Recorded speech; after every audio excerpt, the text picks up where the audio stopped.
Sambaran petir merupakan ancaman tidak hanya bagi manusia, tapi juga bagi perlengkapan teknologi informasi (IT) yang umum digunakan dalam kegiatan kita sehari-hari.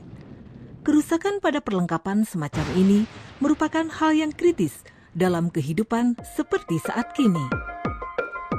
Penangkal petir yang efektif diperlukan di segala bidang, tidak hanya di rumah-rumah, perkantoran, dan pabrik, tapi juga di berbagai bidang pendukung kegiatan sehari-hari seperti listrik, air, dan gas, lalu lintas, serta bidang keuangan dan kedokteran.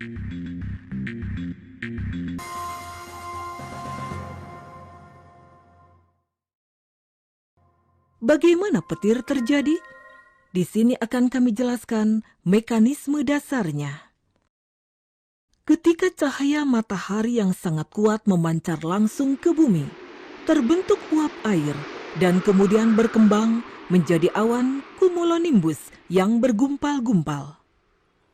Dalam sebuah awan cumulonimbus, terjadilah muatan-muatan listrik akibat dari benturan antara partikel-partikel es yang kecil dengan butiran-butiran graupel yang dipengaruhi oleh aliran udara dingin di langit.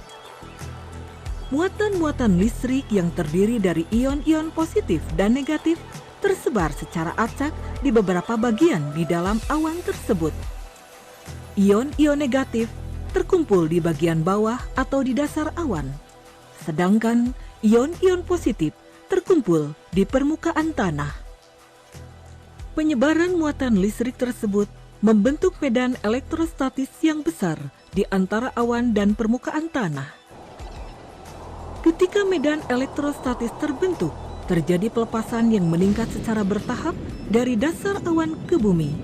Fenomena ini disebut kilat, yang tegangan listriknya kira-kira mencapai 100 juta volt. Ketika sebuah kilat mendekati bumi, medan di permukaan bumi juga bergerak ke atas untuk menangkal kilat yang mendekat, sehingga mengaktifkan aliran listrik yang terbentang di permukaan tanah.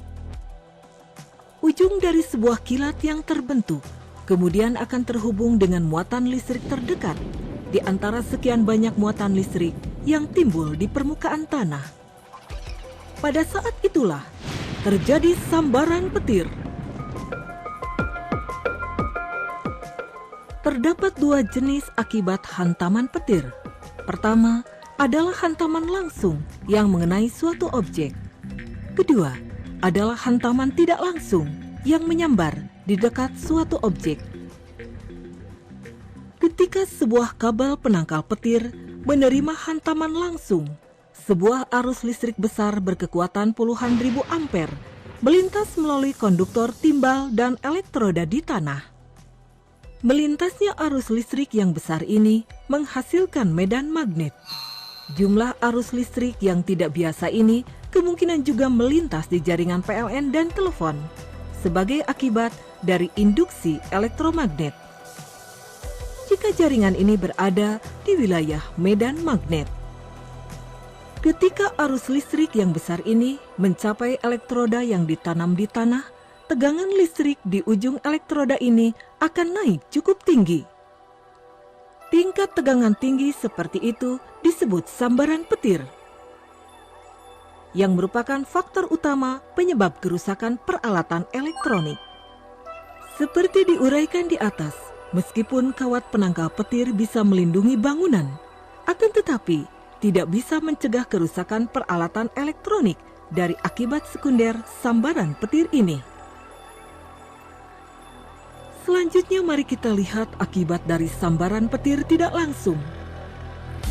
Ketika sebuah tempat yang dekat tersambar petir, induksi muatan listrik di sekitar titik yang terhantam itu akan dinetralkan oleh muatan listrik positif yang terus bergerak ke titik sambar.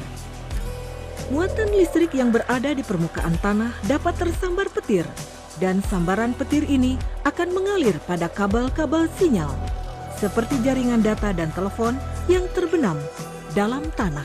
Sebagai akibatnya, bisa terjadi kerusakan fisik pada pesawat komputer dan telepon, atau bisa juga mengakibatkan tidak berfungsinya peralatan listrik lainnya dalam radius kurang lebih 2 km dari pusat sambaran petir. Kadang-kadang sebuah sambaran petir tidak langsung dapat juga mengalir melalui kabel-kabel yang menggantung di atas. Jika muncul awan, muatan-muatan listrik positif pada kabel akan terinduksi, misalnya jaringan kabel PLN dan telekomunikasi. Meskipun sebelum terjadinya sambaran petir, muatan listrik positif itu tetap berada dalam kabel. Namun demikian, muatan-muatan listrik positif tersebut tidak akan bertahan setelah terjadinya sambaran petir, sehingga muatan listrik tersebut akan terus bergerak hingga menyambar sesuatu. Sambaran petir ini akan mengalir melalui bagian dalam bangunan yang juga dapat merusak peralatan elektronik. Kerusakan akibat sambaran petir bisa dihindari jika sambaran petir itu sendiri bisa dicegah. Selanjutnya saya akan menunjukkan bagaimana berbagai sarana bisa terlindung dari petir dengan menggunakan sistem DAS ini. Konduktor pada sistem grounding ini dapat menetralisasi tegangan yang terbentuk dari pertemuan muatan listrik dari permukaan tanah dan ionizer. Ketika medan listrik meningkat, akan terjadi pelepasan muatan listrik di ujung ionizer. Aliran listrik ke atas akan melintas melalui benda-benda di sekelilingnya dan melalui pepohonan tinggi yang tidak terlindung DAS ini. Ionizer selanjutnya akan melepas muatan listrik dan menunda terjadinya aliran listrik ke atas yang timbul dari fasilitas yang terlindung DAS. Kilat yang muncul dari awan akan terus-menerus menyambar ke bumi dan akan berakhir sebagai sambaran petir saat bertemu dengan aliran listrik ke atas yang mengalir melalui benda-benda yang tidak terlindung DAS. Seperti sudah dijelaskan di atas, DAS mencegah sambaran petir dengan cara menunda terbentuknya aliran listrik ke atas pada seluruh bagian yang terlindungi seperti terlihat pada gambar di atas.